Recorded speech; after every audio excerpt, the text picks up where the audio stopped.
প্রিয় শ্রোতাবৃন্দ, আপনাদের সবাইকে শুভেচ্ছা জানাই। আসলে দিন দিন মানুষের ওজন বেড়ে যাচ্ছে বিভিন্ন কারণে। বিশেষ করে আমি বলি যে ওজনাধিক্য বা মোটা হওয়ার সবচেয়ে বড় কারণ হচ্ছে অত্যাধিক খাবার এবং খাবার বাছ বিচার না করে খাওয়া। আপনি প্রতিদিন যদি আপনার যা খাবারের প্রয়োজন তার থেকে যদি প্রতিদিন 100 কিলো ক্যালোরি খাবার বেশি খান, তবে মাসে আপনি 3000 কিলো ক্যালোরি খাবার বেশি খাচ্ছেন।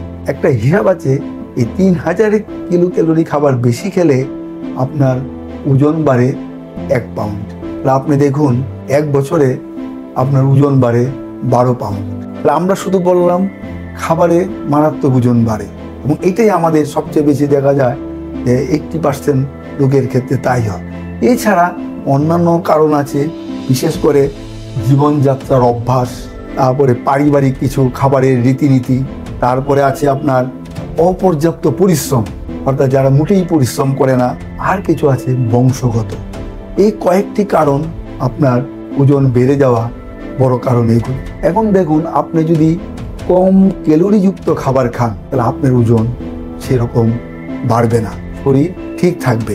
এবং কারণ আছে যে আপনি যা খাবেন, যা যদি চর্বিও খান সেটা পরিমাণ মতো, সেই ফ্যাট আপনার কি হয়, সেই খাবার খেলে আপনার ফ্যাট ভেঙে শক্তি উৎপন্ন হয় এবং আপনার ওজনও বাড়বে না। এখন আমি কয়েকটা কথা বলবো যে তাহলে আপনি কি খাবার খাবেন এবং কি খাবার বর্জন করবেন।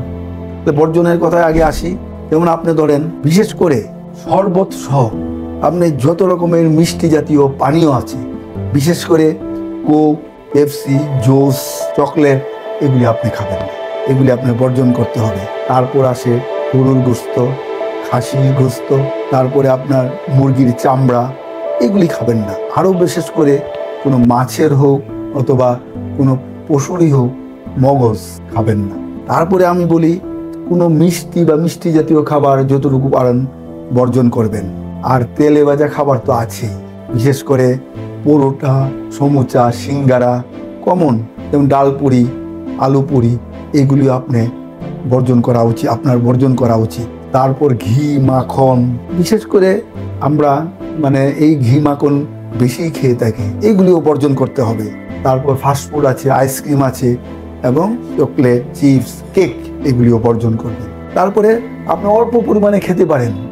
আমরা বলি অল্প পরিমাণে, যেমন ভাত, রুটি, চিড়া মুড়ি, আলু, কাঁচা কলা, পরে কচু, বিশেষ করে চর্বিমুক্ত মাছ, মাংস, কলা, কাঁঠাল আমরা বলে থাকি।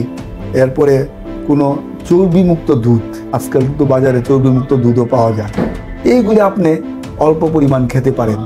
যেগুলো বললাম এগুলি আপনি অল্প খেলে আপনি দেখবেন মোটা হওয়ার ঝুঁকিটা কম থাকে। কিন্তু আপনি প্রচুর পরিমাণে খাবেন, যত ধরনের শাক আছে, যত ধরনের সবজি আছে, ইচ্ছে মতো খেতে পারেন, এবং সালাদ, এগুলি বেশি করে খাবেন। আর বিশেষ করে আমরা টক জাতীয় ফল, বিশেষ করে আমড়া, আমলকি, তারপরে এই কামরাঙ্গা, জাম, এগুলি বেশি করে খান। দেখবেন আপনার স্বাস্থ্য ভালো থাকবে, ওজনও বেশি বাড়বে না। বিশেষ করে মাসে যে 1 পাউন্ড করে বাড়ে সেটাও বাড়বে না। তাই দেখুন, আমি খুব সংক্ষিপ্তভাবে এই কয়েকটি কথাই বললাম, কি বর্জন করবেন, কি কম পরিমাণে খাবেন আর কি বেশি পরিমাণে খাবেন। এগুলি যদি মেনে চলুন, আপনি দেখবেন আপনার স্বাস্থ্য ঠিক থাকবে, ওজন বাড়বে না, ভুঁড়ি বাড়বে না এবং মনও সুস্থ থাকবে। আমি আজকে একটু কি বললাম। ধন্যবাদ।